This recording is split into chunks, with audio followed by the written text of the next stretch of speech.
All right.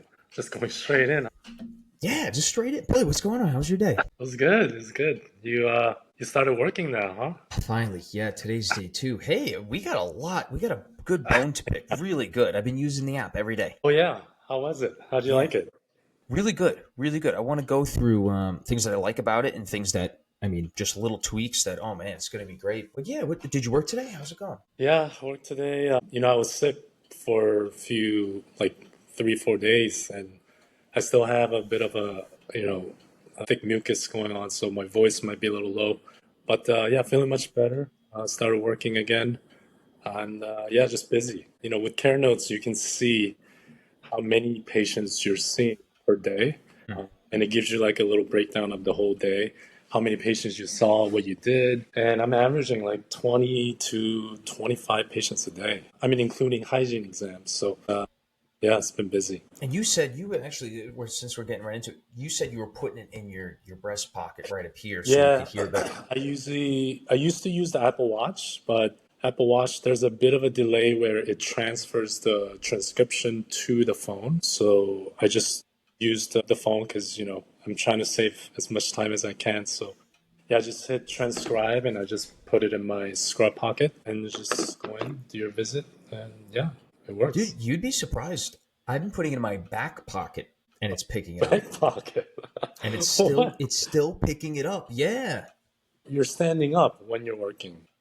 Yes. Yeah. I stand up when I work, doing the consults and stuff, and it's still picking up the conversation with music on in the background. So Yeah, yeah. pretty impressive, You you know, know? iPhone, which model do you have? Do you have one of the newer iPhones? No, I got a 12, I think. I Okay, think yeah, it's a yeah, yeah. 12. iPhone microphone is actually one of the best. It works really well. I mean, Apple Watch works well because it's right there when you're talking and working, but it just can't beat the microphone that's on the iPhone. Especially the newer models is pretty amazing. Yeah. Oh yeah. Yeah, yeah. And you know when you get into that groove of the day where you're just seeing patient after patient after patient, Yeah. but it's like you haven't gotten back to like the office yet to write anything down. Yeah. I got it. No, I got to be honest. Like I just put this on in the background, and like it's okay. You just get the patient name in there, right? It's HIPAA Yeah. protected and everything, so nothing to worry about there. Get the patient name in, Yeah. and just hit record. Go into the room, and it gets a nice detailed note. And I always like to just reiterate what the patient's medical history is, whatever it is, so Yeah. that because those are the things you forget. The Right, little right. tiny details, the allergy to penicillin, and then you're eight Yeah. notes behind, and you got to go prescribe an antibiotic, and you're like, you Yeah, know. it's almost good practice to, even though you have or you already reviewed the medical history, it's good to go over it with your patient. But at the same time, I do it on purpose so that it picks it up on my notes. So Exactly. I just go over all the medical history and then just kind of talk about their family, their newborn son, and I just repeat the name, on purpose also. Put your baby name, Kian, and because sometimes the names it has hard time picking up the proper spelling, so I kind of pronounce it as much as I can, and yeah, it picks it up pretty well. Even when you're treatment planning, you're typically saying it out loud. You don't tell patients like 15 DO composite things like that, but when you're treatment planning, you're supposed to kind of dictate it to the dental assistant who's supposed Yes. to enter it into the dental software. So in that sense, I just say it out loud as if I'm having my assistant type something, but my assistant just, sitting there not really entering anything in because she knows that everything's just being captured on CareNotes. So yeah, it's a routine that you get used to, and it's not much different than your typical day. I don't know how you used to write your notes back at Bellevue or at NYU, but do you used to kind of type up at the end of the day or in between patients? I prefer in between patients. I really Yeah, prefer it that way. So that's why it's great to have care notes in the background. Because if I yeah, am running through patients, also the last couple of days, I've been sharing a desk and a computer, like sharing. There's only one desk, one computer in mm, the office while they're like moving some things around as I start. mm, So, like, yeah, I'll go 10 patients without being able to sit down and get a note in. And that's not how I train. That's not how I'm used to doing things. Sure, right. you see a couple patients, you say a handful, but Yeah, once I yeah, get over like two handfuls, like you start to forget that it's like the allergy to penicillin that yeah, I'm always very concerned of because you don't want to prescribe something that they're going to have an allergic reaction to. Um, exactly. And the one sometimes, thing, Yeah. Yeah, sometimes patients say these medications. I mean, for me, we're general dentists, you're oral surgeons, so you're probably used to, variety of medications and the interactions. For us, we don't see that many complex medical history, but sometimes they mention certain medications and you nod your head, all right, and I'll look into it later, but it actually captures it with the correct spelling so you can go back and kind of search through, make sure there's no complications or side Yeah. effects. But yeah, it captures it pretty well. The one thing about my phone is, again, it's an iPhone 12. This thing's like, Yeah. it's like 7 years old or something, but Yeah. it just, it wears down the battery a little bit too Yeah. much on my old phone. But anything where, I get up in the morning, it's already at 80% or something, on the charge. Right, But so right. it's like, We got to but get you. that's We'll one of we'll the, send you a new phone. I think we have an extra one sitting around that you can use, so you don't it's have okay. to. No, but yeah, that's why the thing. What we're trying to do is trying to have. That was a bit of a challenge for my co-founders developing side, where we wanted to make sure users with older phones are able to still utilize the powerful AI and the technology. Obviously, certain old phones, iPhone has certain limitations. So Yeah. iOS, if the app is taking up too much memory and power, sometimes you'll just shut it down. So you can imagine when you think you have your notes already kind of on the phone and you walk out of the appointment and you look and the phone crash or the app, if the recording's lost, that's the worst feeling. And which I've, dealt with in the developing stage. So we tried our best to make sure that many different phones can be still used, like the older models. So Right. there's Right. workarounds where you can turn off real-time transcribing so that it adds a little bit of a delay on the processing and generating the note, but it actually takes up less power, less battery, and Yeah. it's crash proof. I don't know if you ever got that message where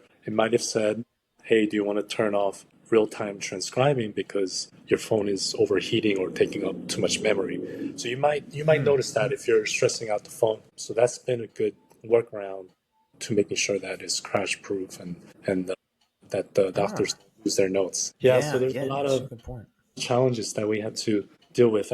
Obviously, it's my first time dealing with developing an app, but there's definitely so much technology built into this app. You would think it's just a simple app, but there's a lot that went into it where it would cut costs and it would let us be able to release this as a free option. Otherwise, the typical easy route is you send the transcription out into the cloud and back and forth. Everything's done online so that the power is used on cloud and not on the phone, on the device.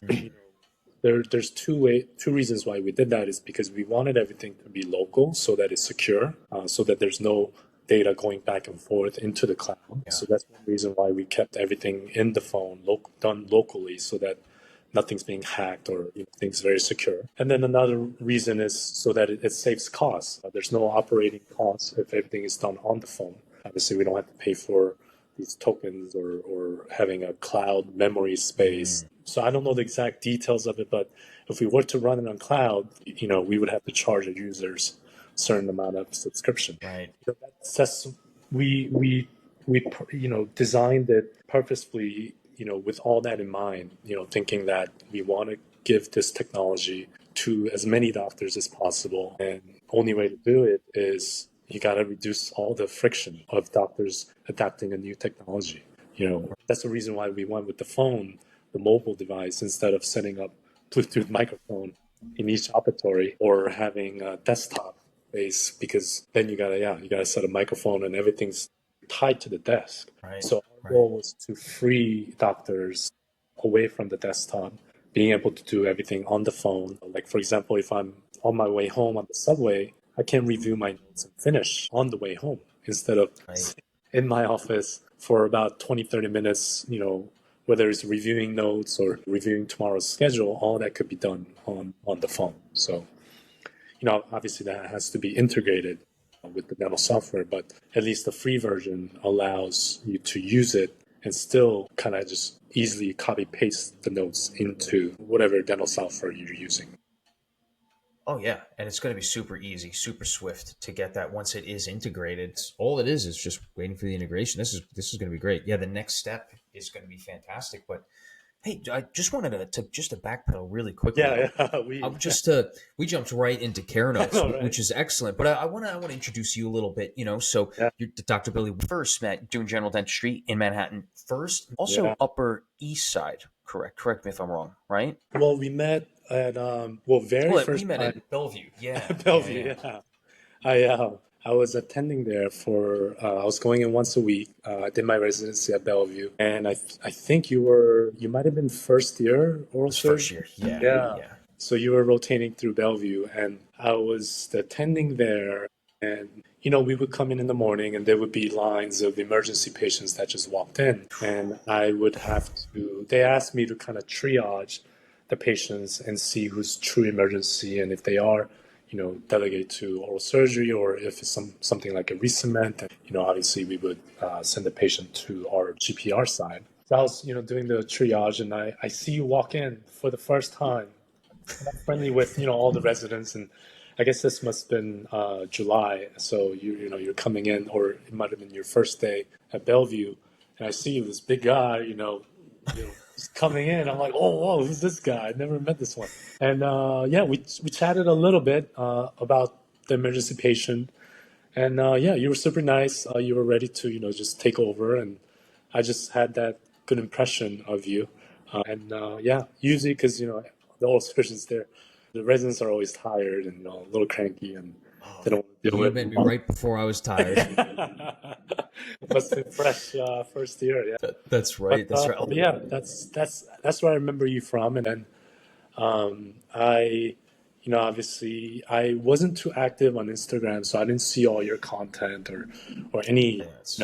dental influencers on social media. But when I started the company a year ago, a little over a year ago, I realized that these, whether it's software or whatever product, the power of media was trickling down to the content creators, and I saw the power of how the creators are kind of taking advantage of the tension and the distribution. I realized that value as I was kind of learning about startup companies, and that's when I come across your content. I was like, oh, I know this guy, and I see you doing all these videos, and I was like, oh yeah. And then I started watching your stuff, and very interesting variety of clinical, and I love how you're somewhat mentoring, and I wish I had contents that you're creating when I was starting off, when I was pre-dental, Oh, or thinking about specializing and whatnot. So I think that's where a lot of your audience most likely get the value. But right. so yeah, I saw your account, and more and more as I was trying to get the word out there about CareNotes, one of my associates at one of my practices, Dr. Bailey, Brad Brad Bailey, Bailey. Yeah. yeah, Yeah. so Yeah. he Another he Bellevue guy. he went to Bellevue GPR, and I also Dr. Feng was one of the attending at Bellevue who I used to oversee when I was an attending there. They all mentioned your name, and I think I saw you doing a podcast with Lee Kojanis, who I graduated with, and so yeah, I kept seeing your name, and how active you were, and your clinical focus, your hard work. Obviously you're a hardworking doctor and resident, so Thank you. yeah, I wanted to reach out right away. And, I actually did, I might have messaged you, very early on when our account was very small and we were just starting off. And I asked Bailey, Dr. Bailey to kind of also kind of put in a good word. And then, yeah, long story short, just kind of when we were really ready the product was really good and we were really ready to get the word out there.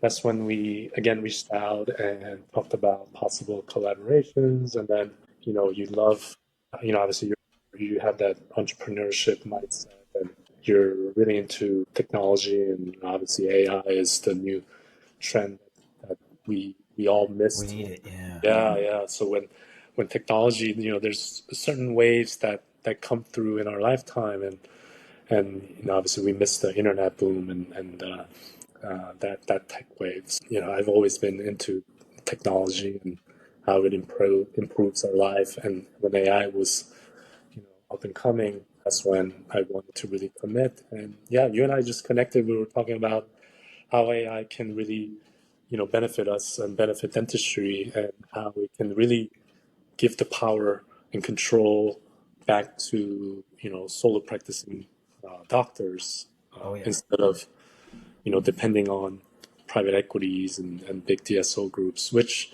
obviously there's market for it, and, there's a demand for it. But, that's a hot topic that I've always been interested in. And it's sad how, Same. Yeah.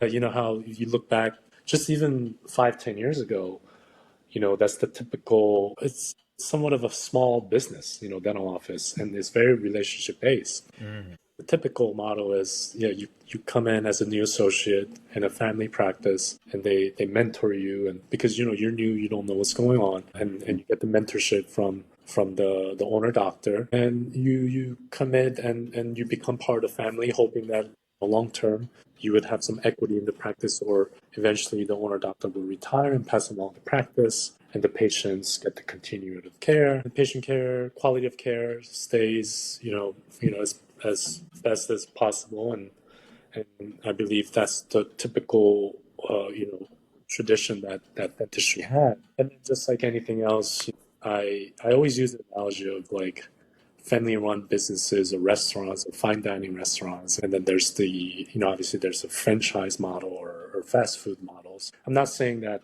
a lot of these groups are, you know comparable to that, but quality wise. But it just saddens us to see, because I've been out for over 10 years, and just looking at the recent grads, and what they're coming into, I think it's just such a different playing field for them.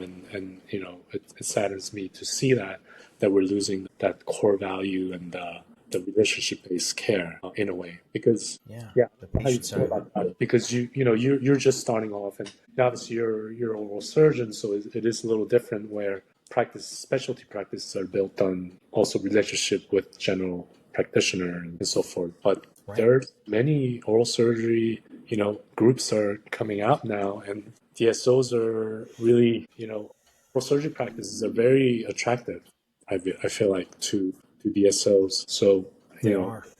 I'm sure when you were looking for your position, there were a lot of DSO, opportunities out there, whether it's, all on six type of practices, or, Yeah, so like clear choice and stuff. Yeah. Yeah. The DSOs, and I mean, just to shed some light on it. Yeah, the DSOs. It's for a short term, a very high floor, but a mhm, low ceiling, because you're never going to get equity in those practices. Just for listeners, real quick. right. Right. So you get a very high floor, right? You're going to start out making a good amount of money. They're going to feed you patients and stuff. They might even give you a sign on bonus. You have a lot of loans to start paying off. So, they lock you in, but then it's tough to get out, right? And that ceiling is generally lower because you're not going to get equity. When you go to finally retire one day, or to move on to your next chapter in life, you're not going to have that nest egg that you're sitting on. It's going to be entirely based off of that income, right? You're not going to have anything to sell. Hmm. And to round out that point, that income that you're getting from private equity, or if you're an associate, you're taxed 50% of that. So you're only making 50%. And that's after if you're getting whatever 30s or 40% from the practice. Whereas versus private practice, if you can work your way into ownership, you have that nest egg when you're retiring and move on to the next chapter. Also, you have skin in the game. So you might not get the highest salary fresh out, but if you can guarantee yourself in the contract that there is partnership opportunity, that there is some bargaining, there's some, apprenticeship, and you get brought onto the cycle, into the practice, then, the percentage of what you make for every procedure you do, or the patients you see, every surgery that you do, the percentage is higher. So the ceiling is higher long term. So just that's for listeners really quickly, just one example. And Yeah. there's different opportunities on both sides, whether it be private practice, whether it be DSO, corporate. But generally, that's one example of it. And I just wanted to go back real quick, Yeah. Yeah. Billy, to Bellevue real quick.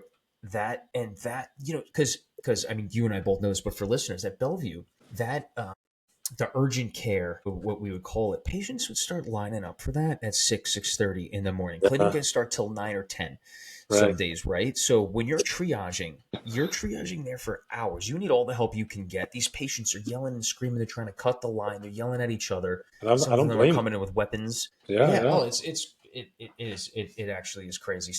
Yeah. One guy was getting arrested in the hallway one day when I was an intern. that was after you. That was like a few months after you left. Oh my Yeah. god, yeah. But No, but yeah, the yeah. so yeah, so just going back to, how I kind of started. Yeah, the I was fortunate to, back when I was, I graduated back in 2014 at NYU and then went to Bellevue GPR program, which was amazing. One of the best programs, I believe, at the time. We had an amazing director, and I think the program changed a lot over the years, but when we were there, it was amazing and ton Were you of. with Estrada, or was he after No, you, before? I was actually attending when Estrada was a resident.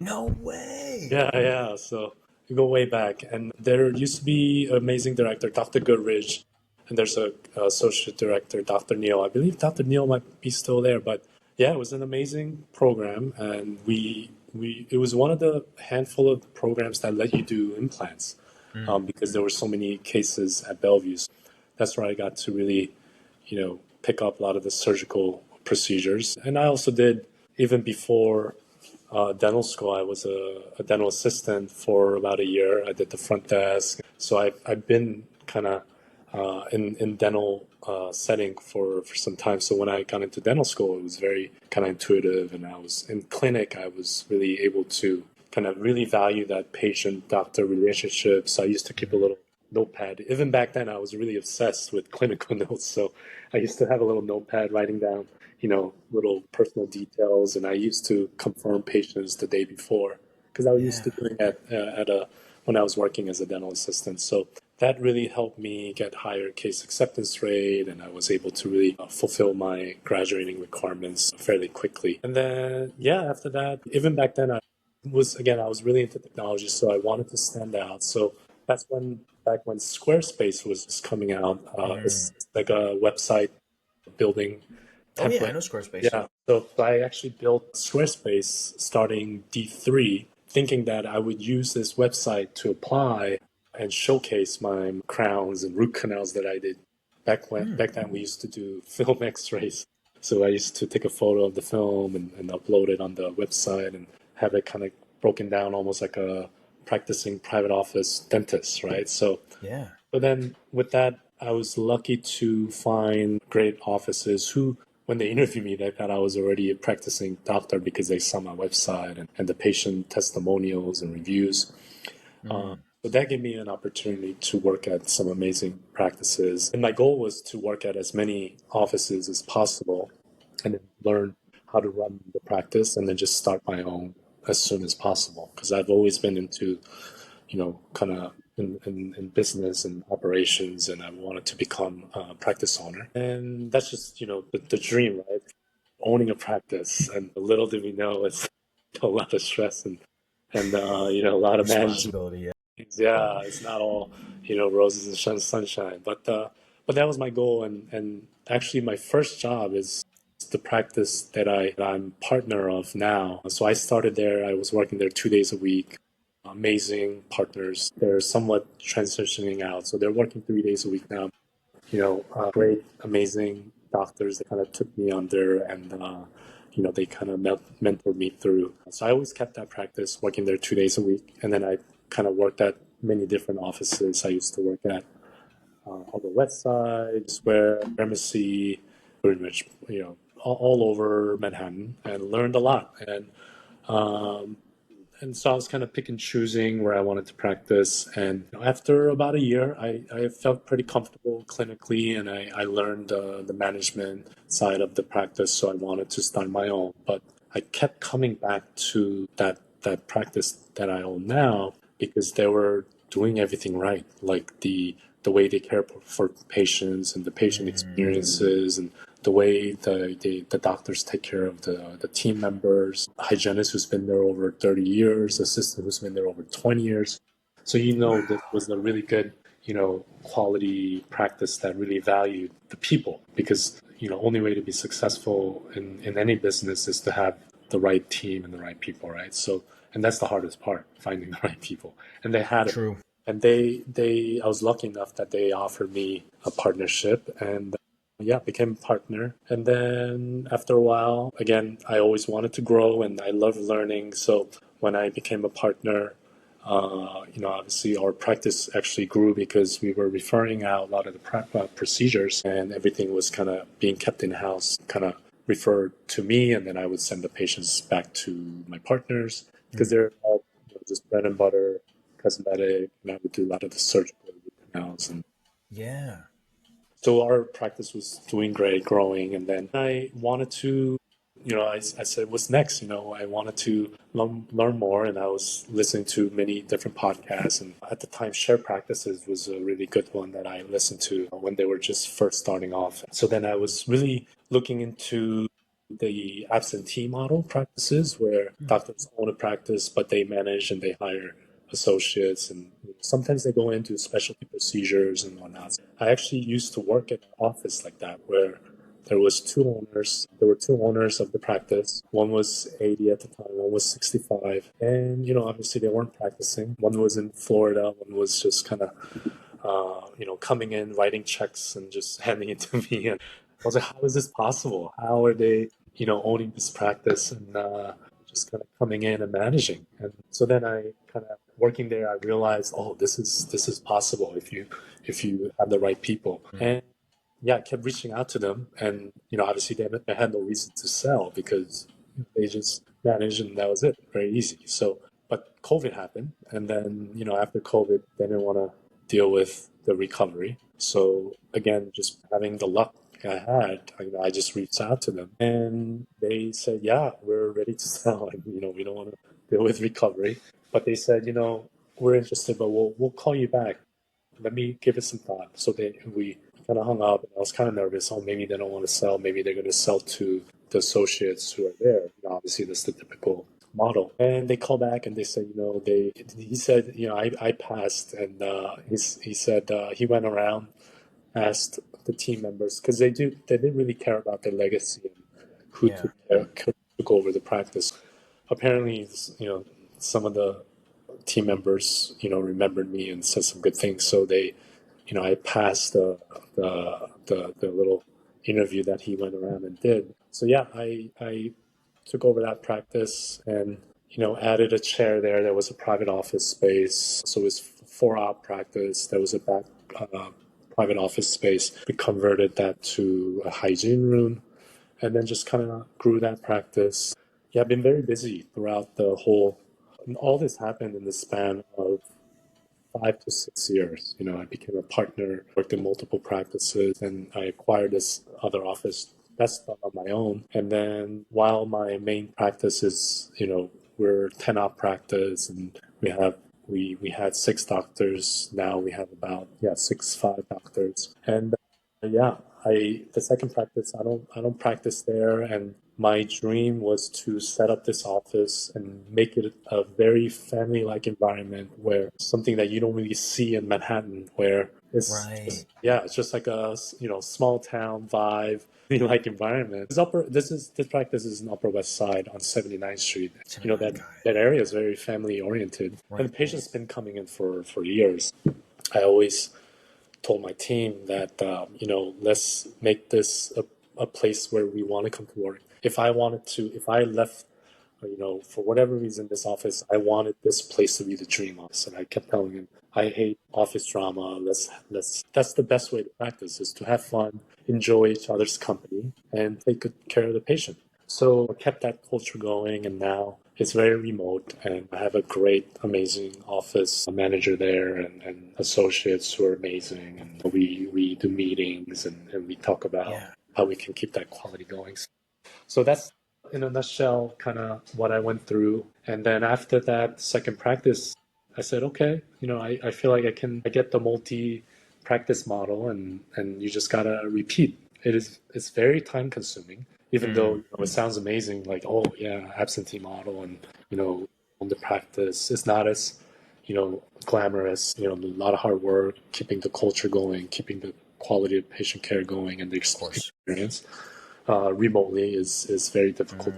So then, I knew third, fourth, fifth practice was just matter of time, and you're just training time. And I was kind of asking around, what should I do? Like the older doctors who already have multiple practices. I talked to, you know, doctors who have just one practice for their whole career. So I was asking around trying to figure out my next move. And yeah, that's when I really kind of got obsessed with AI and tech companies and startups, and I just did a deep dive, kind of like what we did. I feel like that's what we do as dentists is we Yeah. get kind of get obsessed with details and we just dive in, and we're quick learners. I feel like Mm, because we have to learn quickly and adapt and apply it with our hands. It's very physical, but mentally, we have to prepare first, mm, which I feel like it's very similar to tech companies and startup is you kind of learn as you go and you kind of apply what you learn and you kind of correct and reiterate and yeah. fix things as you go. You just throw things out there and you fix it. So yeah, I did a deep dive on that and then that's when AI was just kind of to to the trend and yeah, so that's how it all kind of started. I know I kind of went on and on about the whole, that's my 6 year, 7 year career. And then, yeah, now I'm Appreciate this. yeah, Yeah. I learned a lot right now because we've talked so many times, but I didn't know these individual pieces and the yeah. days that you're working right now. So that one is completely remote, Upper West Side, 79th. Which Mhm. practice are you working in day to day? Which days a week? How many days a week? And then Yeah. where's that location? Yeah. So our main practice is Part 56 Dental Group. We're on 56th Street between Lex and Park. That's right. Cannot, Yep. Basically cannot upper. Yeah. practice, and I practice there 4.5 days a week. So I'm off on Tuesdays, and I work every other Saturday, because Saturday is such a popular, high demand, and obviously working on the weekends is not ideal. But I mean, at this point in my career, people ask me, "What's your favorite procedure to do?" Or what's your favorite part of dentistry? For me now, I mean, even for you, if you're doing some extraction, it's very routine and it's part of you, right? So now I actually get energy and fulfillment from getting difficult patients or difficult cases or phobic patients who patients Uh, hate dentists, and I come in and I want to, it's almost like a challenge. I want to win them over and kind of cure them of this phobia, because dental phobia only is something that you develop, obviously through bad right. experiences in the past, and there's some kind of a pain or bad experience involved, and that's what's being triggered. So if you're providing good experience and painless appointments, appointment after appointment, they also condition themselves and learn that, oh yeah, there's no reason for me to be scared and there's no reason for me Right. to be, nervous. Kind of like I'm afraid of heights. I always tell my patients, your phobia is very legitimate. Like, I get it. Like, I have fear of height. I know I'm not going to fall down, but when I'm like even seventh floor high and looking down, I get chills and I want to run away from the edge because, Me just the too. thought of it, right? Yeah. It's crazy how if you think about it, it's so stupid. Like, no one's going to push you off the edge or you're not going to fall off. But just knowing that it's possible gives you that phobia. So, Right. Right. and I tell that to the patients, and that's my joy in dentistry is, having patients kind of really appreciate and value the type of experience that I provide. That's Mm, where I really get energy, and because dentistry is not easy, and I'm true. literally running room to room, handling 3, 4 hygienists, throughout the day as I'm doing these procedures. It's not easy to manage, but while you're staying busy providing those type of quality of experience, Mm, being efficient, that's what gives me energy, gets me going. So, and that's why I'm so obsessed with this note part or being efficient with AI and how it can make our day easier, is so that I can be more efficient and see more patients and touch more lives throughout the day. So right. that's Right. that's my drive, and that's how this all kind of started. Yeah. I got. Where do you live right now? Yeah. Are you in that So area on the Upper yeah, I West? used to live in the city, and now we're in Brooklyn. We're in Best-Stuy near Clinton Hill, Best-Stuy. I don't know if you're familiar with Brooklyn area, but we're kind of the borderline, gentrification. A lot of younger. Well, now there's a lot of younger, somewhat young, art students. I think there's a art school nearby. Pratt, I believe, is nearby, or Are you Parson. near J Street, Metro Tech? No, Metro Tech. Yeah, farther no. in. I don't know if you're familiar with like the downtown Brooklyn, and then there's Fort Greene Park. So very neighborhood like, area, and yeah, it's a nice area to be. We moved here 7 years ago, thinking that we would come and sell, and maybe we would move, but we just ended up staying, and we were so busy, and then obviously all the whole mortgage rate and all that kind of Mm. happened. So we just ended up staying, but we love it. It's quiet and not as hectic when you're in the city. So it's a good balance. Yeah. My question is, how many floors up are you staying now? Is it like a flat? Is it like a brown? Is it like Oh are you yeah, in an so apartment building? it's a little. It's not a high rise condo, but it's a fourth floor walk up condo. And Fourth floor. Got it. Got it. Got it. the reason why we picked this place, we knew nothing about the neighborhood. We just loved the property of the wide windows in the living room, and we have a private terrace space. Not big, but we have a private terrace space because we're on the fourth floor, and then we get the top floor. And that was really, amazing to have throughout COVID. Very fortunate to, Especially, I was yeah, gonna say COVID. Yeah. yeah, have the outdoor space. So yeah, that was amazing. Yeah, we have a car, and we have a garage right across the street. So we drive in typically on the weekends. And my wife actually has a shop in Soho. Another interesting fact: she has a boutique shop. She used to be an art director, but now she started her own brand a couple of years ago. So yeah, we drive in on the weekends and Yeah. out in Soho with my dog, just kind of walking and just kind of hang out there mostly. What's the brand? What's the brand? Tell everyone the Yeah, brand. so she carries jewelry, home goods, some fashion. It's great for gift shopping. It's on the second floor in Soho. Very intimate. It's called Bomi, Bomi. If you Google Bomi NYC, or if you look on Instagram, Bomi NYC, you'll see it there. Yeah, very. Let me look it up. Yeah. Yeah, it's amazing how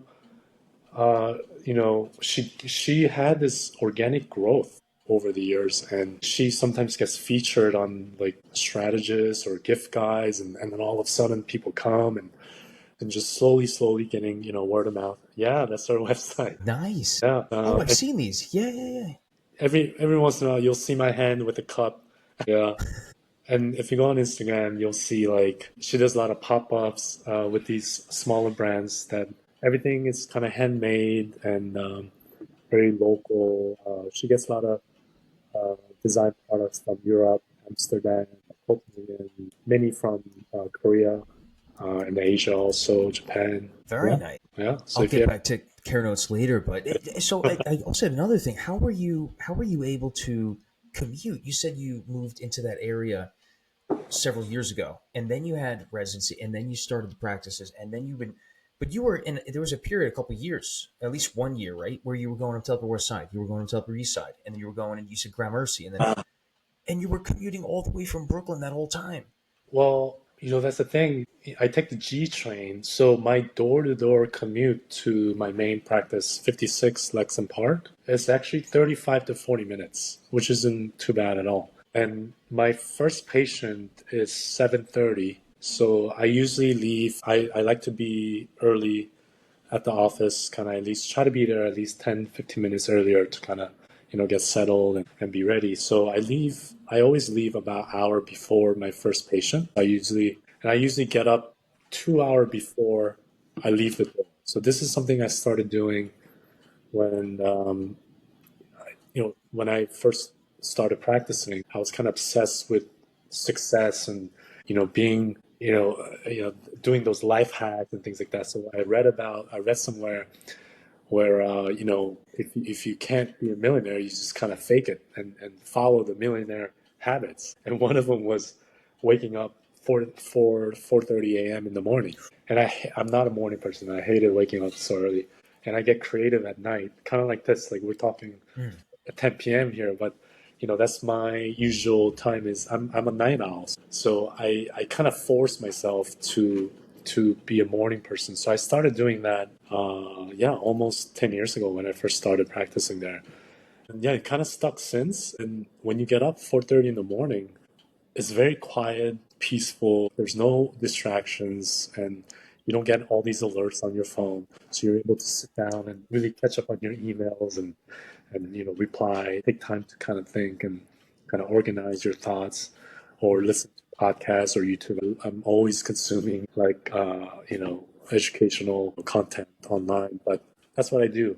I want to be awake before I see my first patient. So that's something I started doing in a way for patient care. And then it just kind of stuck ever since. And now it's Yeah. getting more and more difficult because with startup, every minute waking hour, you're just constantly working. There's no chill on Netflix.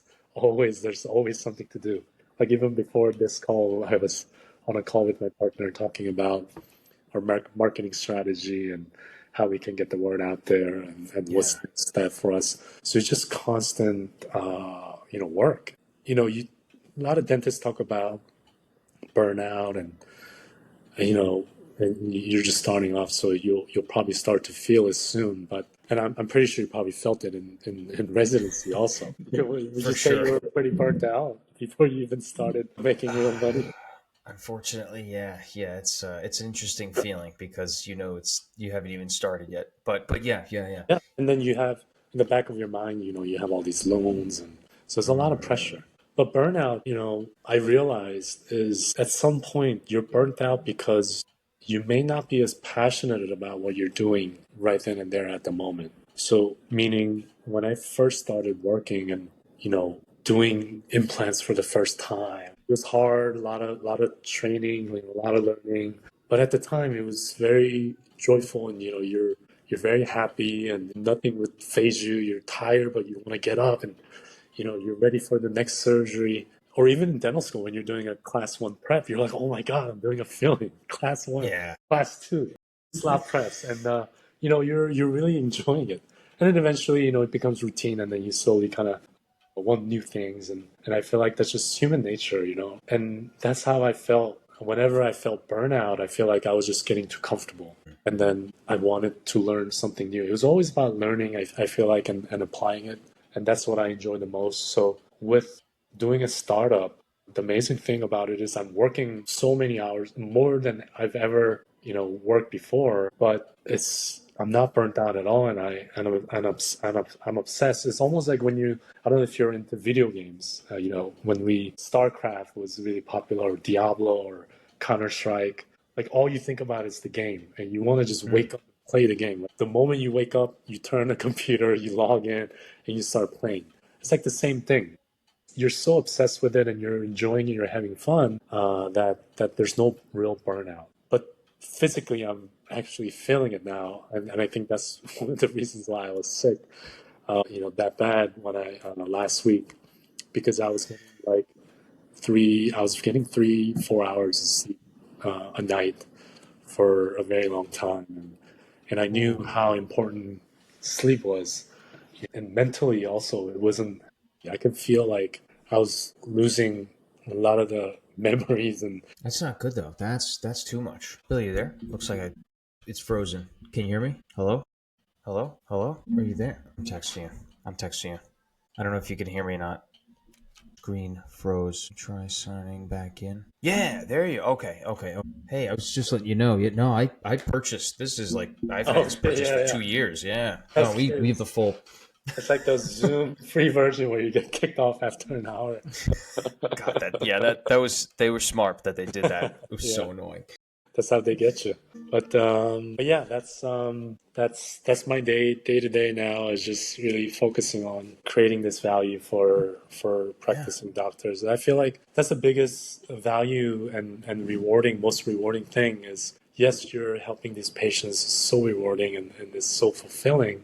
And now I get to help doctors who are doing that, on day-to-day basis, which is just blows my mind. Just with technology, I'm able to do that. Like, you probably felt it using CareNotes. Like, imagine now going back to days where you have to type up everything now. Like, you can't Mm. imagine it. There's no going back. It's kind of like internet, or before we had cell phones. You just can't imagine going back to it. So I feel like that's when I realized, especially in dentistry, the technology doesn't come to dental until, years later. Like it's not new for us. Everything is kind of going to medical, and the medical gets the best, best and the newest technology. And then eventually someone decides to go, oh, hey, dentist needs this too.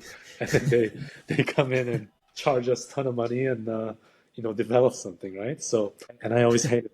And that's our mission is. I was so lucky again, and I've been so fortunate throughout the whole career. I was so lucky that one of my close friend was an amazing, smartest AI scientist at Amazon, and he was leading the Alexa team.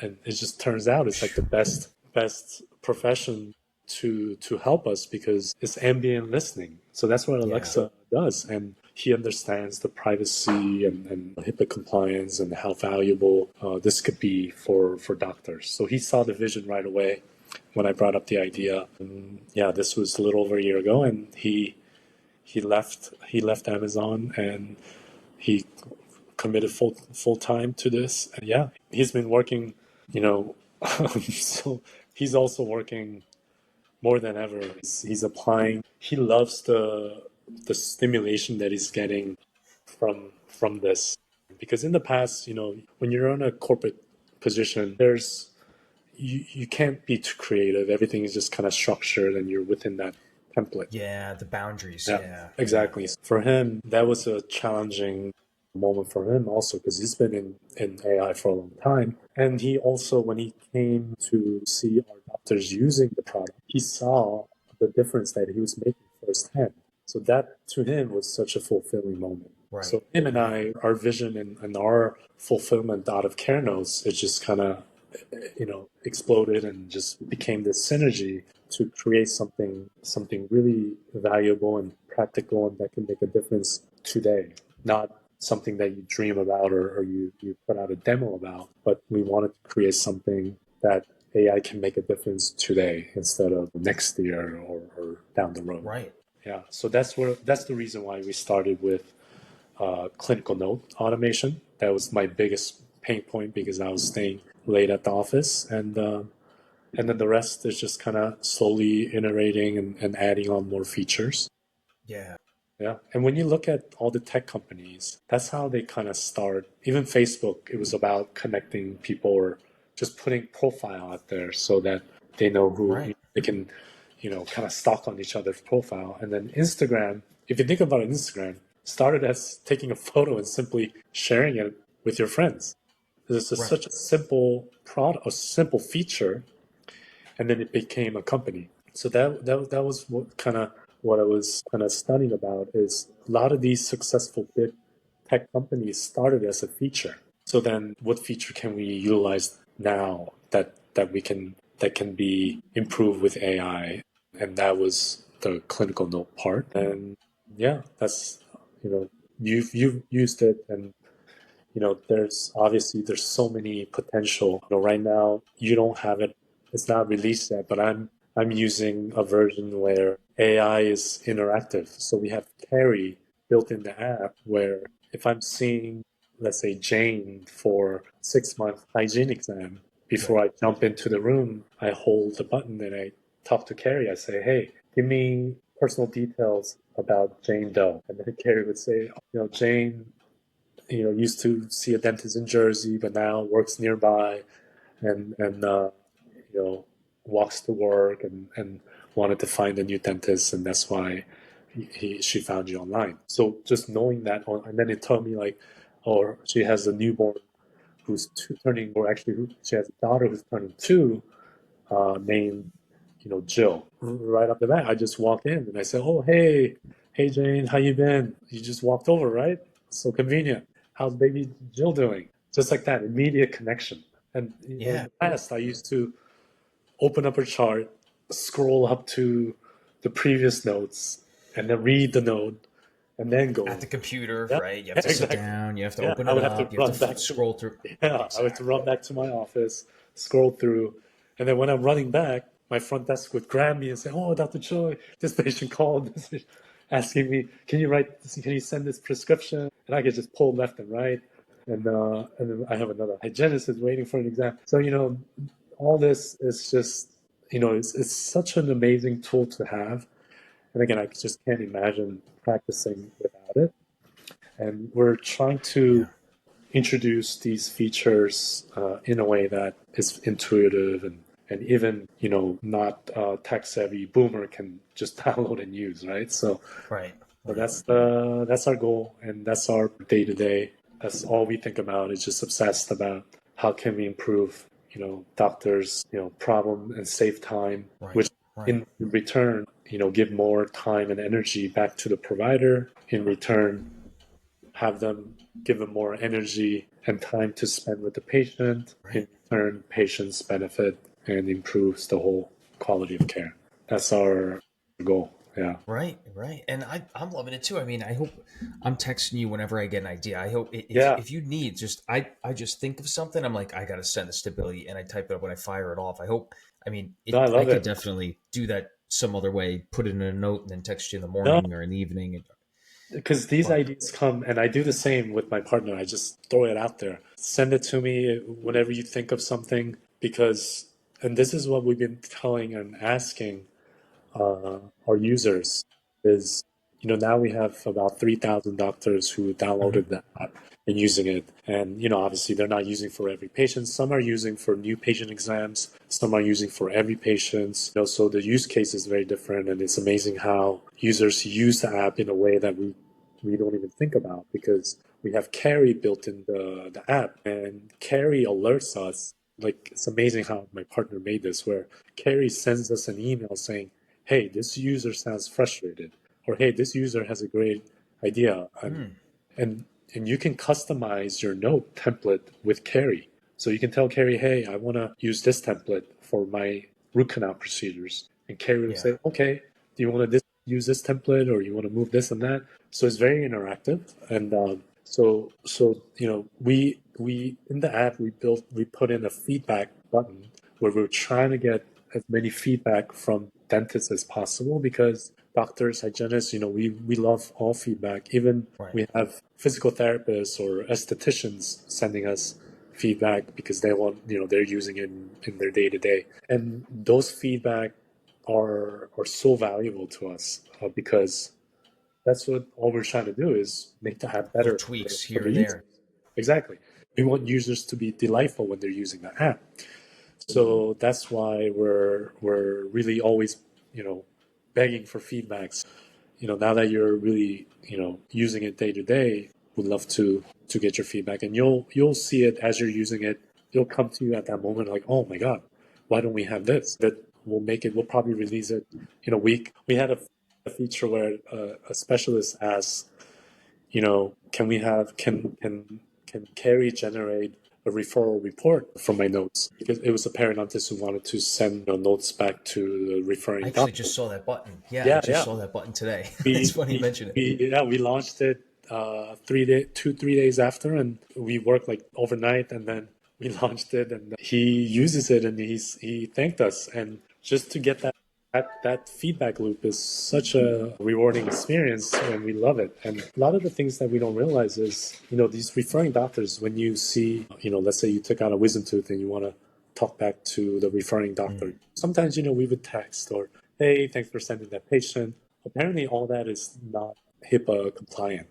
So mm, everything, even that communication, I've seen services where they send the secure link where you yes. open up a report. Now all that could be done within the app, where if I send you a patient for all 4 wisdom teeth extractions, right after I see the patient, I can send you my note, so you can Mm, already have the personal details and what we talked about during the appointment. And then when patient come to see you, you already have my notes right then and there. So you don't have to call me. We don't right. have to play phone tag or text each other. And you'll walk in and say, I heard about Jill. How's she doing? I heard she's going to summer camp. I'm like, wow, Dr. Choi already calls you? I'm like, yeah, we look like we're, best friends, and we're communicating all the time for the patient. And patient has such an amazing experience. And then Right. after you see the patient, you send me your note, and I see right away, right after you're done pulling out that tooth, I see that, oh, Brandon already saw her, took out all the, no complications. I can Mm. even text her the next day saying, "Oh, hey, how's your visit with Brandon?" I love those post-op calls, which Yeah. sometimes would sound weird, but if you're, obviously you do a lot of surgery, so whenever I do surgery or anything, I always give a follow-up call, and patients are delightfully surprised. And I learned that from my partners, who, my senior partners at Par 56. They've always Right. told me Right. to follow up with patients. Give them a call. They'll appreciate it, and they'll send you patients and so Mm. forth. So, with that, you can imagine already the patient experience that It you improves. can have. Absolutely. So that referring communication, we developed it, and you'll get, it's almost like an Instagram feed page where you'll see my note and you can comment on the note, almost like commenting on a post. And then you can do a smiley face, you can raise your hand. So there's multiple features. We'll all kind of, we can connect and we can test it out, do some simulations. And that way it's easier for you to share with your referring doctors and say, hey, I'm using Right. CareNotes. Right. Can we communicate securely through the app? And that's our thought, is that this would organically spread throughout the network of doctors. So yeah. Oh yeah, oh yeah, and it will continue. Oh, yeah, Yeah. there's so many things I want to send you just from Yeah. 2 days of using it. I'm like, and all good things, and Yeah. I know you guys you're working tirelessly. So just to make it better and better. And like we talked about, is eventually, our limitations are really with integrations, or these legacy softwares who have kind of corporate deals and already ties with bigger DSO groups, and there's a lot of politics and a lot of control there. So eventually, I know we talked about it, but the vision is that we will have our AI agent as practice management software. So instead Right. of these legacy softwares, because all it is scheduling, insurance, patient information, it's a database. So, I always envision where, imagine like ChatGPT, like the front desk, member or treatment planning coordinator will have a Mm. box and say, hey, this patient needs this and that. Everything's already done, and you're able to present to the patient right away. Patient says, oh, that sounds too much, or what is the root canal? And the AI agent can hear it and give you what to say and guide the front desk also. Scheduling could be done automatically in the back end. Imagine patients having CareNotes, the patient version, on their phone, where when they go to see a medical doctor, instead of explaining their symptom over and over again, they just use the app and already have the notes and the post-op instructions already on your phone. Right. And that creates a link from patients and the doctors and the providers, and we can communicate with each other and seamlessly, again, improving the experience and the healthcare system. So that's our Oh, long definitely. long term vision. And obviously the tech is there, the AI technology is available and is capable. It's just how we introduce it and how we implement it is the key. And I like that. I mean, unfortunately, you did get a little bit of a cold there, but I Mm. love how committed you are to the speed of getting these things, because Mhm. that's what the limiting factor is going to be. I have Yeah. to send you. There's another part. There's another company of Mhm. an AI model that is released for dentists as well.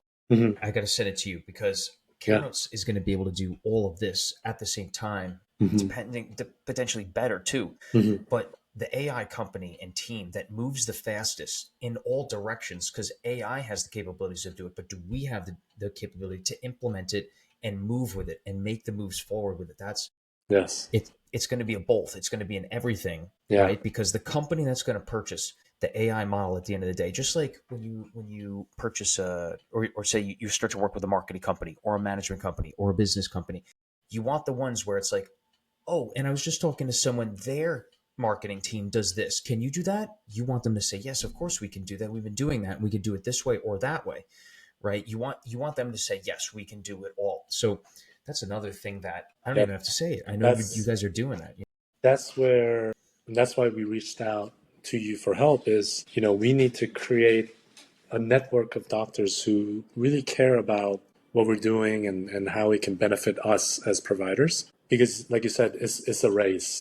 Any tech company, especially AI, is evolving so fast that, unless you're keeping up daily, you're already behind. So Hmm. we're moving very fast, and whatever that's new, we're already implementing. And the thing with that is we still want to grow at a fast pace, but we want to do it organically. We don't want to just do it Of course. for the sake of getting these bigger deals or getting many offices as signed up as possible. But we want the right people, right doctors on board so that we always keep saying that CareNotes is a product led, dentist led company instead of whether it's financial motive or whether it's, you know, to be the biggest company.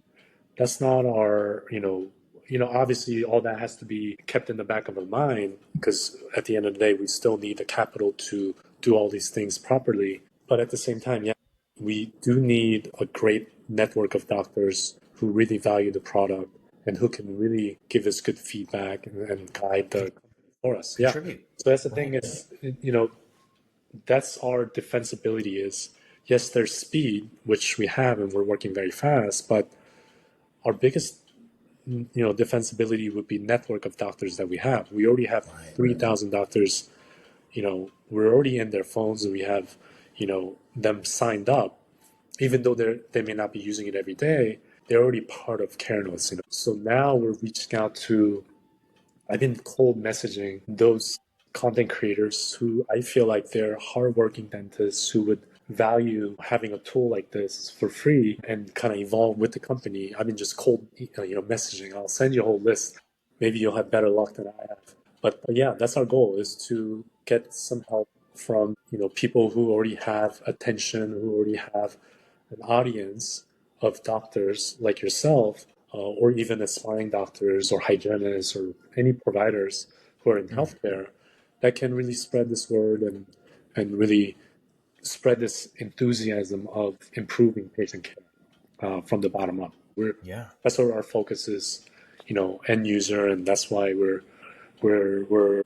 despite it being very challenging and difficult, what gets up, gives me energy to get up after 3 hours of sleep and just keep going. Yeah, yeah. So we'd love to get your expertise on how we can, spread the word and really be. We're trying to be the Nike of dentistry. We want to have that, you know, the branding and the vision of being the successful dentist. What does it mean to be Yeah. successful? What does it mean to provide the best care, best experience?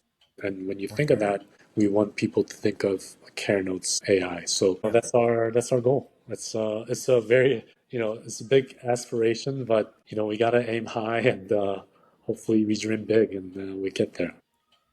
100%. Oh yeah, and you're doing it. We're doing it. Yeah, We yeah, got yeah. this. Definitely would love to. I would love to pick your brains, and so glad you're on board. And would Me love too. to. I'm so glad you reached out. I mean, I'm humbled by all this, but I'm also excited. I'm so Yeah, excited. And I just got three more names. I mean, I mentioned two. I think I mentioned two of them. I gotta yeah, yeah, mention yeah. them to you. I'll text you after. But yeah, we gotta get you in touch with a couple people Yeah. from the marketing. The marketing. I mean, we talked about that already. I'm pretty Mhm. pumped about that. But I just had an IT guy that you need to talk to because he does this guy Mhm. does like office revamping centered on the IT and then Mhm. more. And we want to be the heart of the IT. CareNotes needs to be the heart of Yeah, IT, right? exactly. So yeah, It's hard to imagine, even for me. Knowing what's possible. Sometimes knowing the limitations of AI, it also kind of is double-edged sword. It doesn't give me the creativity of thinking outside the box. So it's almost like, in tech they use this analogy of, users, let's say users are riding horses and users are going to say, we want faster horses, we want more horses, we want sturdy carriage. And the technology is evolved where they can give users cars. of course, yeah, Yeah. So, but for us, when we're riding the horse, when we're in it, we just we don't think that is possible. So that's almost like the breakthrough and the inflection point of as AI is improving, and that's what we mean by practice management software. It's not, especially dentistry. When you open a practice management software, it's like Windows 95.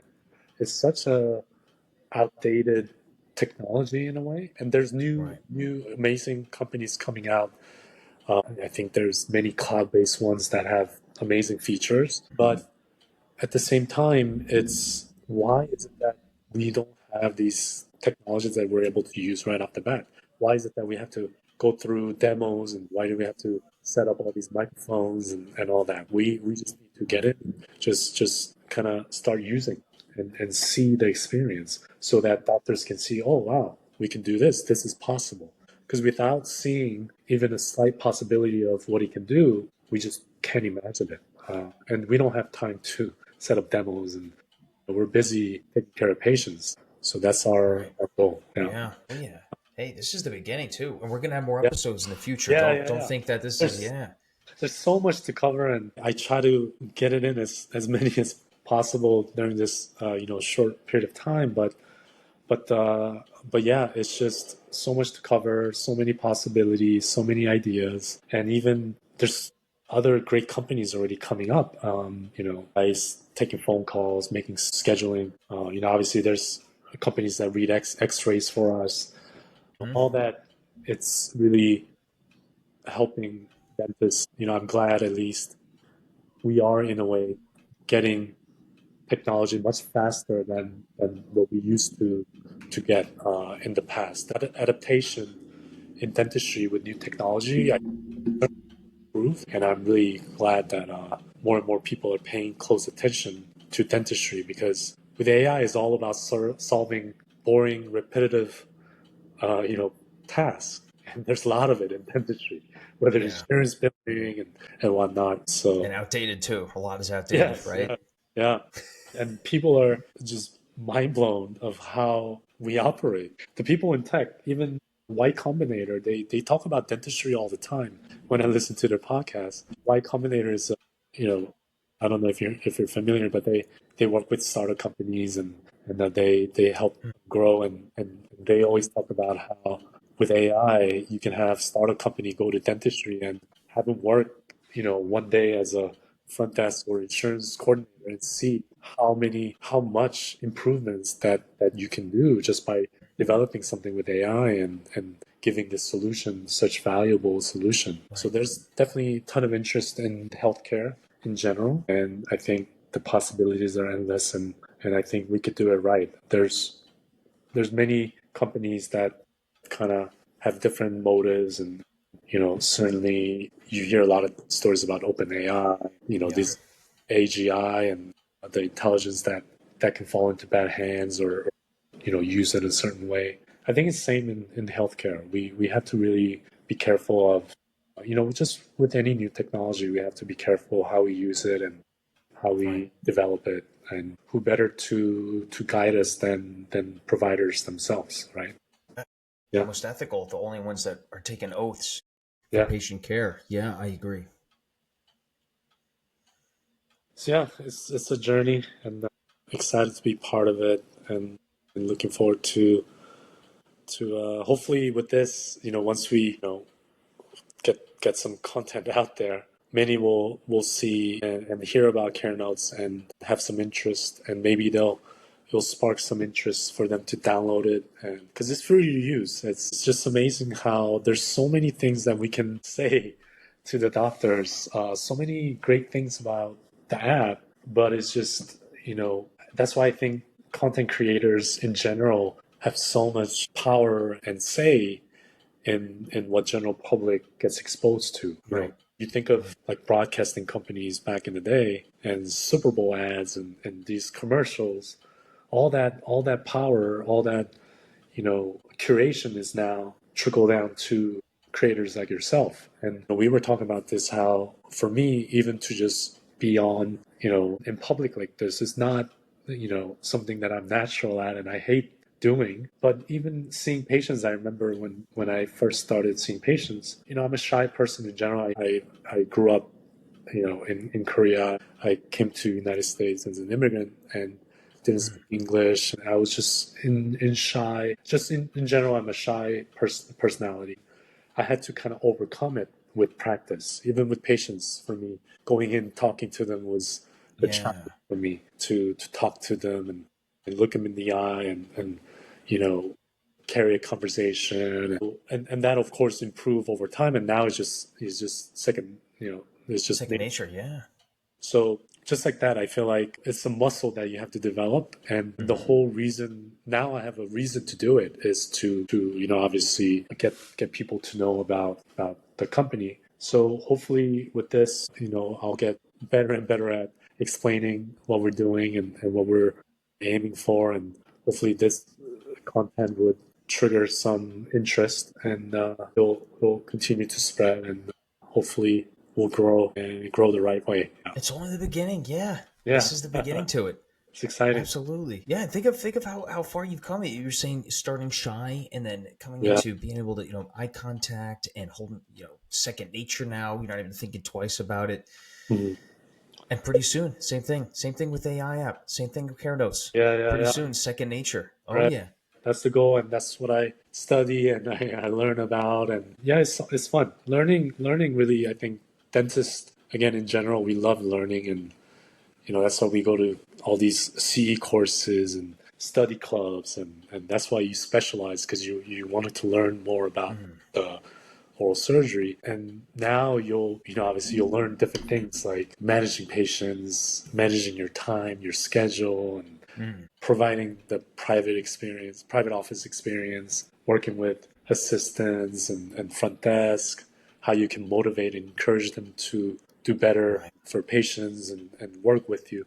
All that, when I started, it was such a learning experience and I loved it. And, just learning that leadership, because you, as a doctor, you are a leader of the practice. You are the leader in that room. And that is another skill that I'm obviously still learning and implementing. So yeah, it's all very exciting. A lot to cover. I mean, there's so much to talk about, so many dental stories. Obviously we focused on AI, but in dentistry too, I've said I've gone through within 5 years, I've gone through one dentist can go through in their whole career, selling, buying practice, teaching, retiring, or not retiring, but you know what I mean. It's almost like having an absentee practice. You go through that experience, and being I was part of a startup practice. Like so much that I learned along the way. That even dealing with DSOs, I have some affiliations with DSOs, so I can talk about that as well. So hopefully, if your audience isn't into AI, as we do these conversations, hopefully we can also add value in how all the way from pre-dental to all the way to mid-career to retirement even. It's a good point. Yeah, That's a yeah. good point. You'd make a great mentor with the amount of experience and insight that you have from all the practices, Right. the transitions. But AI is very popular. It is. Yeah, hopefully that triggers some interest. Oh yeah. Yeah, would love to. Maybe one of these days we'll do like those live sessions where we can answer any questions. Would love to do anything with you. I mean, That's a great idea. We should do that. yeah, I love how, and this is what I realized with your podcast is the way you talk with your guests and the way you kind of guide them. And I talked a lot already, and I thanks to you, you kind of guided it kind of out of me in a way. So I think I already knew that coming in because I've seen your episodes and you're a great Well, host. thank you. Yeah. So, and I'm not just saying that. It's just Well, I appreciate that. I've done few, not many like this, but I've had some conversations with doctors about this topic, and I love how intrigued you are, how interested you are, and again, I can see that you're interested to learn more and Oh, I am. I am. I have a text opened up of ideas I've gotten through the yes, episode. I'm going to fire it off to you. We could talk about it another day because it's late. But yeah, but it's super important. yeah, And the thing that I like about long form content is like there's no deadline on this, right? But we want to make sure that I'm asking you questions because one, I know it, or I know it, and I want the viewers and listeners to know it, or I don't know it and I want to learn it, right? It's like a flow, it's like a story, and the beauty in that, especially in this episode, I'm going to post it on all the platforms between YouTube, podcast, Apple Podcast, Spotify, Mhm. and it's going to be there forever because they don't take them down, right? So Right, as long as someone wants to search, whether it be your name, whether it be Care Notes, whether it be my podcast, whether it be Dose of Dental podcast, yeah, it's like I have it, so it's going to come up for years in the right, loop, And then as we have like, this will be part one, and then we can have part two, part three, I've set it up, but Good. then it's like it tells a story in one podcast, but it tells an additional story because the next conversation is going to be completely new, Exactly. right? And listeners can pick it up from there. So Yeah. it's fun, it's exciting that we could tell the story of CareNotes as we go through them. Yes. Yes. And hopefully every conversation there'll be new advancements, new technology, new features. Exactly, there will be. Oh yeah, there will be for sure. Yes, yes. There's already so many that I didn't talk about that hopefully users can just download it and experience it themselves. But yeah, with the Apple Watch, now I think the Android version is almost like a beta version. So we wanted to get that out there as quickly as possible. It's not as good as the iPhone version, but at least it has the basic function. Hopefully we're just still waiting on Play Store to release it. It might even be up now. I don't know. If you search CareNotes, it might pop up, and then then we have to maybe we can talk about it in these conversations about which direction we should go, because we're still trying to decide: do we build the Carry 2.0 agent to replace PMS, or do we add different features, and is that long term? Yeah. There's definitely is evolving day to day.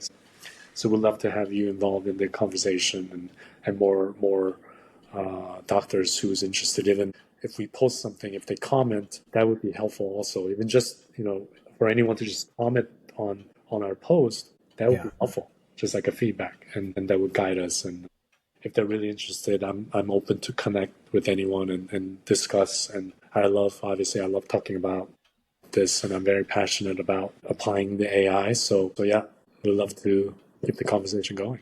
You working tomorrow? 100%. Yes, I Yeah. am working So tomorrow. You're how working is tomorrow it? too, right? How is it? Yeah, 7:30 tomorrow. But how is it? I mean, I'm used to again 3 hours sleeps, but how is it being in a private office? It's It's good. interesting. It's been good. It's still, like, I'm sharing a desk with, or at least these 2 days was with one other surgeon, and now tomorrow I'm with the boss. So it's going to be a big day. And I looked at the schedule. It's like 15 procedures in the morning alone, but Yeah. it's good. It's good. I literally need CareNotes right now because I'm splitting a computer with someone else. So like I could go back to the office, and I got two patients waiting. I was going to get a note in quick, and he's using the computer. So it's like, all right, I'm going to go back to the, Wow. and no, he's awesome too. He's so Yeah. nice about it. I feel terrible for sitting down at the computer because I know he's been there for a year and he's seeing more people than I am. So it's Mm. like, and in fact, I told him about CareNotes today. I'm gonna Yeah. send it to him. And But yeah, to have another provider next to you at a back office, or even the owner doctor on the same day, is such a right, valuable time. Solo practitioner, times some doctors prefer to practice on their own, but for me, I've always been lucky to have been part of a group practice. I can't imagine not having someone there to like bounce off ideas, or talk about diagnosis, or even right. just vent and talk. It's such a good environment, and I'm sure you'll pick your ask questions about or anything. So all that is such a valuable opportunity. Just sucks, yes, sharing a desk and having one computer, but again, it's imagine just being by yourself in a practice, not Yeah, able to talk to any other doctors. It's not some able to run practice. anything by him. Yeah, Yeah, yeah. So and private practice compared to residency, obviously, it's different. And I'm glad you have care notes right off the bat as you're starting off in private practice. oh And yeah, and actually, I used to lecture at Bellevue about, and this is way before care notes. I used to lecture about how to write proper clinical notes with personal details when you see hygiene patients, so that you can continue the patient-doctor relationship. Because right, when you're in residency or when you're in dental school, you don't really think about it. All your focus is in clinical, but you don't right, really think about, yeah, I got to see this patient every 6 months. Like, you don't really think about that, and you don't think about, well, how can I improve the experience so that this patient would refer her husband, or the family, cousins, friends, coworkers. So right, that's how you right. build practice. Really, that's the key. That's the key to success, I think, is referral. and relationship based.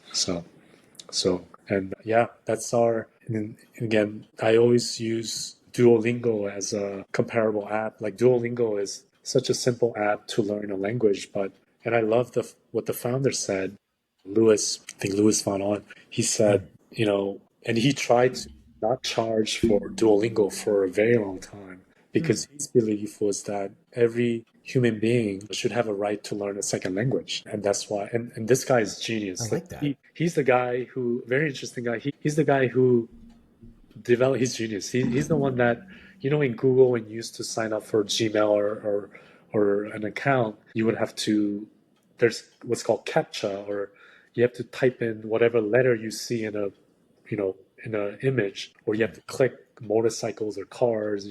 He created that, and and in a way made users organize and teach the software the letters of, because we're, as humans, we're kind of training the software what the letter is, what the image, or where the motorcycle is. So he Huh. he created that, and I think he sold that, and then he's genius. He has a podcast with How I Built This. It's a great episode. But yeah, that was his mission with Duolingo. And when I heard that, I'm like, oh my god, this tool, this AI tool to help us write clinical notes should be free to all healthcare providers. And I saw Mm. these companies who doesn't even have as good of a quality of note coming out and generated, charging 200 a month for something like this. Right. Just blows my mind. And it's not even that good. And why do we have to pay for this to have such a basic tool? So, and I get it. It's a new technology. Like when iTero scanner just, first came out, it was like $30,000. But now, obviously the costs would come down. They still have the newer models up there, the cost. And as a practice owner, I was hated that. I hated, yes, if it's worth it, it's worth it. But I hated paying for this service and this service. All of a sudden, it adds up. That's why everyone says owning a practice is so difficult. It's because there's so many tools we need, but we get charged left and right. Then we have to make it up somehow while we're paying back our loans. Then it Right. starts affecting our judgment and clinical decisions, which is very sad. It's not the loop that we want to fall into. So No, I agree. And the reimbursement from insurance only yeah, decreases over our lives, only has decreased. So it's it's, oh, there's constant friction. yeah, that's a whole topic that blows my mind. And I still see, insurance patients. I see good, decent amount of fee for service, but just I can't imagine if I tell my patients, I'm dropping my plans. Where are they going to go? They're going to have to find a new doctor, or they pay, a big chunk, or I have to give them out of network for a discounted rate to Yeah. kind of match what they used to pay for. Because, me as a patient, if I'm seeing a doctor and all of a sudden I have to pay 2, 3 times as much, that's just the system is set up that way, which is not fair Right. for providers Right. or the patients. It's crazy how over 20, 30 years I saw a post about how like the insurance maximum and the fee has stayed the same. Like the insurance maximum has been 2000 or so, around that range for 20 years or something, which is Since the 70s, I put out a post about this. I traced I tracked it. It's, yeah, it was 1500 to 2000 since the 70s. If it matched inflation, it would be $6,000 to $7,000 a year. 60. Yes. Can you imagine? Yeah. Maximum being $60,000. I mean, I $6,270,000. Yeah. but Yeah. even if it was 6 to 7 thousand, I doubt that any of the insurance companies will go bankrupt. I mean, all of them would be still successful. They'd be fine. They just wouldn't be able to pay the politicians as much. It's like, if you really think of it, that's what's Yeah. going on. And the annual maximum, the benefit was designed. Someone just told me this 2 weeks ago. It Yeah. was designed to so that in the 70s, if someone, God forbid, needed like most of their teeth taken out and then a denture to put on, so that Mhm. they could go get a job in a month or two, they could do that all within that annual maximum benefit. Mm. But then they just never increased it over time. And think about it, if someone was to need to get all their teeth, and not all 32 or saying, Uh, but like if they're going to need like 10, like 15 teeth removed because they're yeah. all bad, and then a denture put on top, yeah, that would be Well, probably around five to ten yeah. thousand dollars, right? And in that theory now, if you think about full mouth extraction and all on six, upper and lower, that's Oh, The now we're max. talking Yeah. 25, $50,000. Yeah. Yeah. Yeah, if insurance follow that theory, that would be the maximum. But unfortunately, the reality is it is what it is. And Yeah. unfortunately, unless we can, that's why I love the network of doctors coming together, Me too. and that's why I also envision with CareNotes is DSOs and private equities are taking advantage of this buying power. They have group of offices, and that's why I think they love oral surgery practices because their implant costs all of a sudden drops like I don't know 50% or so, At least, and yeah. their profit margin and EBITDA goes up significantly just by buying that practice and tying it all together. So we're even thinking about creating a Care Notes community within the app where if there's certain supply that we use all the time, I don't know, a typical etch or bonding agent, composite, and we get many doctors to say, oh, yeah, I use that product. I want to buy on the next cycle. And we get all the doctors together and we can go to the suppliers and say, hey, we want to buy this periodically with this group of bulk buying. Can we get a discount? Like, there's so many network effects that we can utilize if we get That together. would be huge because small private practice owners could get into a larger group, and now we could leverage the costs that way. That would be Why can't extremely we beneficial. we have the same benefit as the big groups are doing is because it's hard to get everyone together and no one's really tried. And I think when doctors are in day-to-day operations trying to run their practice and seeing patients, Right. they can't think about these things again, going They from can't. riding horses to a car to electric car, self-driving car. Right. It's just you just can't think of it. Right.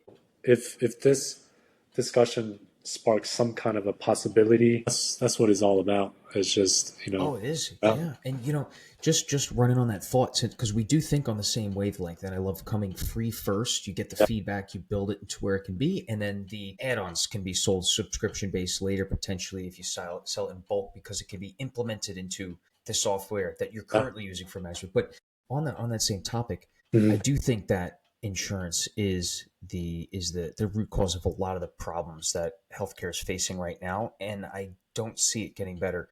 I do think that the solution of it is to create a new insurance company.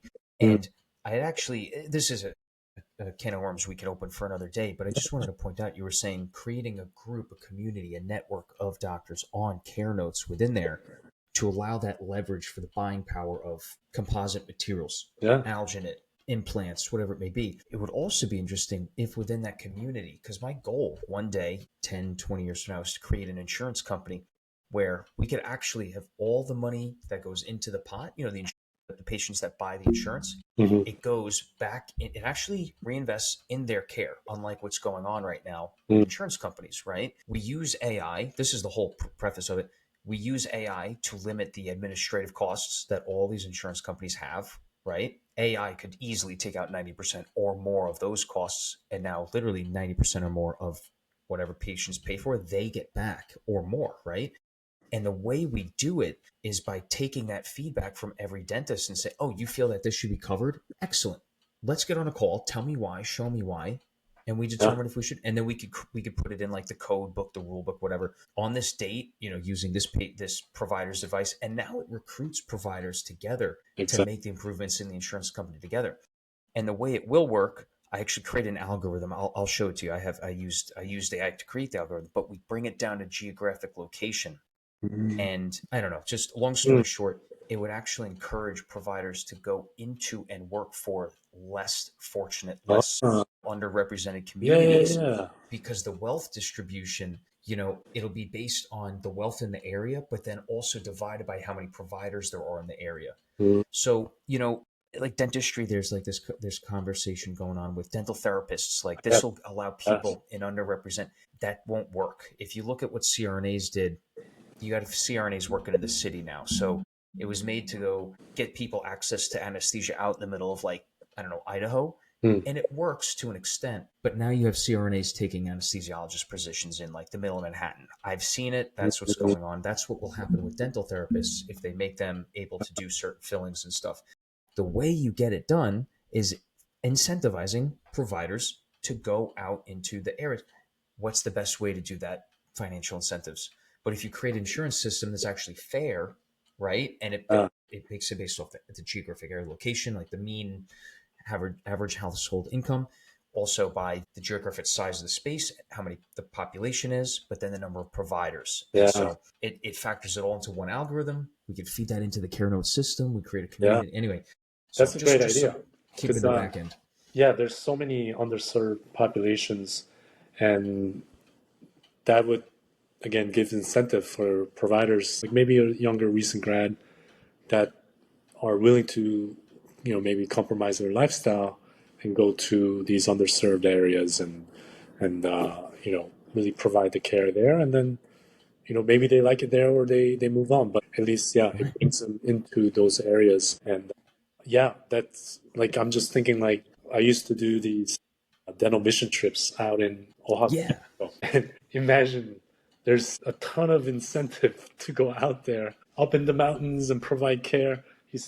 We set up a clinic. Oh yeah, doctors would go and just push out dentistry and earn a good living, and then pay off their loans, and then maybe come back. I think that's a great idea. And then maybe there's going to be eventually a day where someone comes from that distant town or village, Mm, but they figure out that they'd make more money going back home to their town or village versus middle of Manhattan, whatever it may be, middle of Chicago, they're more likely to go back to that town and take care of their yeah, community that they grew up with. And that isn't that the whole point of the American yeah, dream? So anyway, yeah, yeah, it's yeah. it's No, uh, it's a work in progress, but and experiencing that again, just I mean, I've never really practiced outside of Manhattan in the private practice setting, but when you go to these mission trips, I think that's why I value the patient relationship, is because they really value what you're doing and they're so mm, appreciative. Sometimes you don't get that in busy Manhattan, and they come late and they're like, oh, I gotta go in 20 minutes,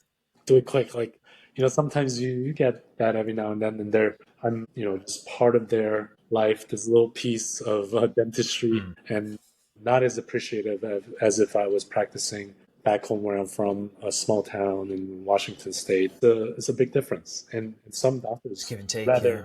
practice there than in a busy environment like this. So yeah, I think it's a great idea to so many, again, possibilities, not again with just technology, but that technology may bring group of doctors together to build a network. Yes. So that's That's what we need. yeah, exactly.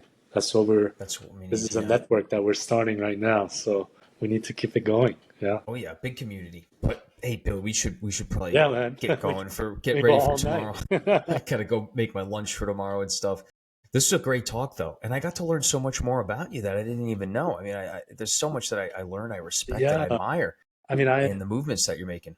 I also want to learn more about you as well. I mean, obviously you're the host, but I want you to talk about more and more as you practice in private setting. I want to learn Oh sure, about yeah, yeah, what you're going through. Yeah, I think that yeah, would, and thank you. yeah, yeah, Yeah, man. So yeah, we'll pick this up maybe a couple weeks, maybe next month. We do like a once a month, however you yeah. want to do it, man. I think this See, is really let's beneficial. do a call. I'll text you. We should find a time to talk about our next step, and Yes.